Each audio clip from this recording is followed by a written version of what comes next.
வாழ்க வளமுடன். ஓம் நமச்சிவாய. அனைத்து தமிழ் உள்ளங்களுக்கும் வணக்கம். நாம் இந்த பதிவில் வக்கர பயிற்சி அடையும் சனி பகவானால் ராசிக்காரர்களுக்கு ஏற்படும் சுப மற்றும் அசுப பலன்கள் என்ன என்பதனையும், அசுப பலன்கள் ஏற்படுமாயின் ராசிக்காரர்கள் செய்ய வேண்டிய பரிகாரங்கள் என்னென்ன, வழிபட வேண்டிய தெய்வம் யார் என்பதனை பற்றியும் விரிவாக காண்போம். உங்கள் வாழ்வில் வளமும் நலமும் செல்வ செழிப்பும் பெற்று வாழ்வில் உயரிய நிலையை அடைய எல்லாம் வல்ல இறைவனை வேண்டி விரும்பி கேட்டுக்கொள்கிறேன். வாழ்க்கையில் கஷ்டங்களை மட்டுமே சந்தித்த சில ராசிக்காரர்களின் வாழ்க்கையில் புது மலர்ச்சியை தரப்போகிறார் சனி பகவான்.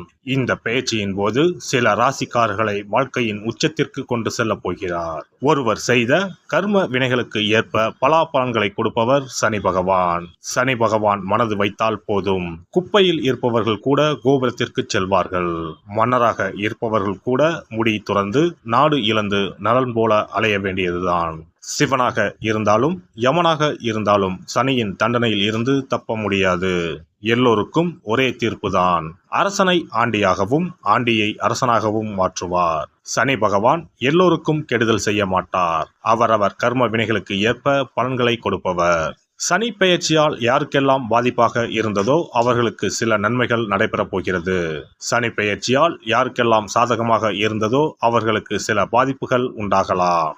வருகிற ஜூன் மாதம் 30ஆம் தேதி சனி பகவான் கும்பராசியில் வக்கர பயிற்சி அடையப் போகிறார். அதாவது எதிர் திசையில் நகரப் போகிறார். இந்த நிகழ்வானது ஜூன் மாதம் 30ஆம் தேதி இரவு 12:35 சனியின் சொந்த ராசியான கும்பராசியில் நடக்கப் போகிறது. நவம்பர் மாதம் 15ஆம் தேதி வரை சனி கும்பத்தில் வக்ர நிலையில்தான் பயணிப்பார். இப்படிப்பட்ட சூழ்நிலையில் சில ராசிக்காரர்களுக்கு சனி பகவானின் சிறப்பு அருள் கிடைக்கும். அதாவது இந்த ராசிக்காரர்களுக்கு வேலை மற்றும் வியாபாரத்தில் பதவி உயர்வு, சம்பள உயர்வு கிடைக்கலாம். வேலை இல்லாதவர்களுக்கு நல்ல வேலை கிடைக்கும்.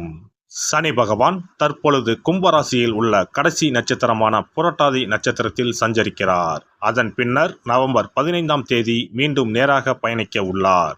இப்படி வக்கர நிலையில் சுமார் 139 நாட்கள் சனி பகவான் பயணிக்க உள்ளார். சனி பகவான் வக்கரமாவதால் அதன் தாக்கம் அனைத்து ராசிகளிலுமே காணப்படும். அதுவும் சில ராசிக்காரர்களுக்கு பொற்காலமாக இருக்கப் போகிறது. மேலும் நிதி நிலையில் நல்ல உயர்வும் தொழிலில் நல்ல முன்னேற்றமும் ஏற்பட உள்ளது. திருமண வாழ்க்கையில் மகிழ்ச்சி அதிகரிக்கும். இனி உங்கள் ராசிக்கான பலன்கள் என்ன என்பதனை பற்றி காண்போம். மேசராசி அன்பர்களே, சதய நட்சத்திரத்தில் சஞ்சாரம் செய்ய போகும் சனி பகவான் மேசராசிக்காரர்களுக்கு மிகுந்த தனலாபத்தை கொடுப்பார். பங்குச்சந்தை முதலீடுகள் மிகுந்த லாபத்தை கொடுக்கும். தங்கம் வெள்ளி வாங்கும் முயற்சிகள் பலிதமாகும். புதிய வண்டி வாகனம் வாங்கும் யோகம் அதிகரிக்கும். எதிர்காலம் குறித்த திட்டமிடல்கள் மற்றும் முதலீடுகளை செய்ய ஏற்ற காலம் இதுவாகும். பெண்களுக்கு இது மிகுந்த நல்ல காலமாகும். சனி பகவான் தொடர்ந்து ராசியை பார்த்து கொண்டிருப்பதால் சின்ன சின்ன ஆரோக்கிய குறைபாடுகள் வந்து விலகும். மற்றபடி பொருளாதாரம், சமூக அந்தஸ்து ஆகியவற்றில் நல்ல நிலையே காணப்படுகிறது. குரு பகவானும் குடும்பஸ்தானத்தில் சஞ்சரிப்பதால் வீட்டில் மகிழ்ச்சி நிறைந்திருக்கும். சுப நிகழ்ச்சிகள் களை கட்டும். குழந்தை இல்லாத தம்பதியருக்கு இனி குழந்தை பாக்கியம் கிடைக்கும். மகளுக்கு ஊரே மெச்சும்படி திருமணம் முடிப்பீர்கள். மனைவி வழியில் மதிப்பு மரியாதை கூடும். சகோதரர்கள் நெருங்கி வருவார்கள். சகோதரிக்கு நல்ல விதத்தில் திருமணம் முடியும். அரசாங்க அதிகாரிகளால் உதவிகள் உண்டு. உத்தியோகத்தில் வேலை சுமை குறையும். சனி பகவான் உங்கள் ராசியை பார்த்து கொண்டிருப்பதால் டென்ஷன், கோபம், அலர்ஜி வந்து நீங்கும். தைரியமாக சில முக்கிய முடிவுகள் எடுப்பீர்கள். பிள்ளைகளின் போக்கில் கூடுதல் கவனம் செலுத்துங்கள். படிப்பு, உத்தியோகத்தின் பொருட்டு பிள்ளைகளை பிரிய வேண்டி வரும். குடும்பத்துடன் குலதெய்வ பிரார்த்தனைகளை நிறைவேற்றுங்கள். அயல்நாட்டு பயணம் சாதகமாக அமையும். வியாபாரத்தில் நல்ல லாபமும் உத்தியோகத்தில் உயர்வும் உண்டாகும். இல்லத்தரசிகளே, விலை உயர்ந்த ஆடை அணிகலன்களை வாங்குவீர்கள்.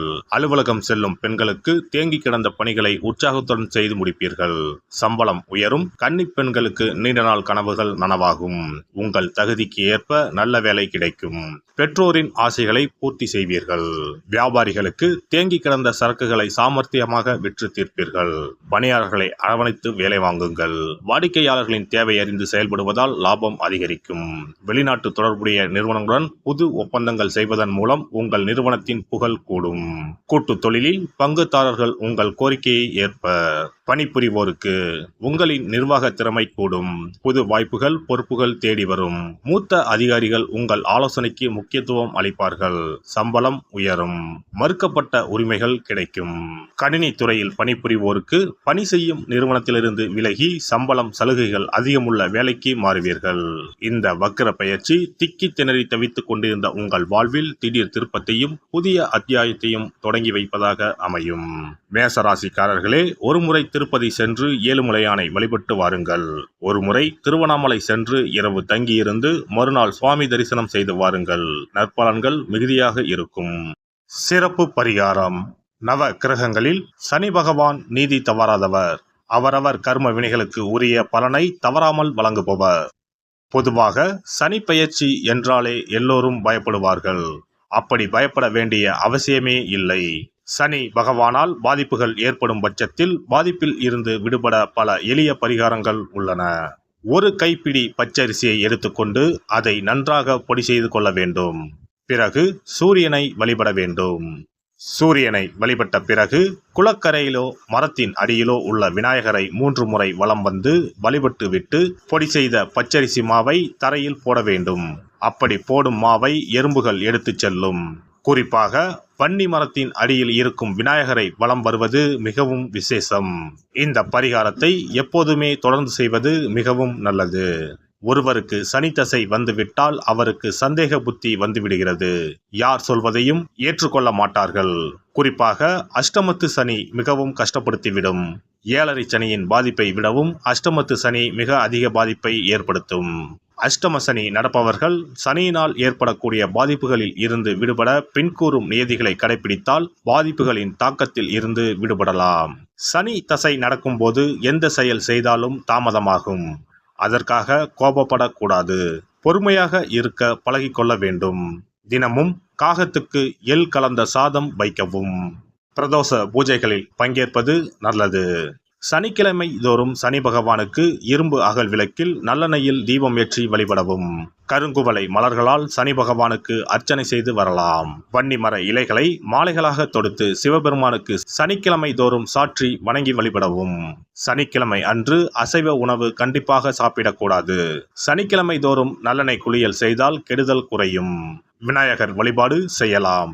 அனுமன் வழிபாடு சனி பகவானின் தொல்லைகளை குறைக்கும். ஞாயிற்றுக்கிழமை மாலை ராகு கால வேளையில் கால பைரவரை வணங்கி வரலாம். தேய்பிறை அஷ்டமி நாளில் கால பைரவரை வணங்கி வருவது நன்மை தரும். ஏழை மாணவர்களின் படிப்பு செலவுக்கு உதவலாம். சனி பிரதோஷ வழிபாடு செய்வது சிறப்பு. அன்னதானத்துக்கு உதவி செய்யலாம். சித்தர்களின் பீடங்கள், ஜீவ சமாதி பீடங்களுக்கு சென்று வணங்கி வழிபடலாம். வன்னி மரத்தை சுற்றி வந்து வணங்க வேண்டும். இதனால் சனி பகவானின் கொடுமையான பாதிப்புகள் விலகிவிடும். பிரதோஷ காலத்தில் சிவபெருமானுக்கு வில்வ இலை கொடுத்து வணங்க வேண்டும். தினமும் ராமநாமம் ஜபித்து வந்தால் சனி பகவானின் தொல்லையிலிருந்து தப்பிக்கலாம். கால்கள் இல்லாமல் நடக்க இயலாதவர்களுக்கு இயன்ற உதவியை செய்யலாம். இந்த வழிமுறைகளை முறையாக கடைபிடித்து சனியினால் ஏற்படக்கூடிய பாதிப்புகளின் தாக்கத்தில் இருந்து விடுபடலாம். எல்லாம் வல்ல இறையருளால் நீங்களும் உங்கள் அன்பு குடும்பமும் உடல் நலம், நீலாயுள், நிறை செல்வம், உயர் புகழ், மெய்ஞானம் ஓங்கி வாழ்க வளமுடன். இந்த வீடியோ பதிவு உங்களுக்கு பிடித்திருந்தால் லைக் பண்ணுங்க, கமெண்ட் பண்ணுங்க, ஷேர் பண்ணுங்க. மறக்காம சப்ஸ்கிரைப் பண்ணுங்க. பக்கத்துல இருக்கிற பெல் பட்டனை கிளிக் பண்ணுங்க. நன்றி, வணக்கம். ஓம் நமச்சிவாய. சிவாய நம.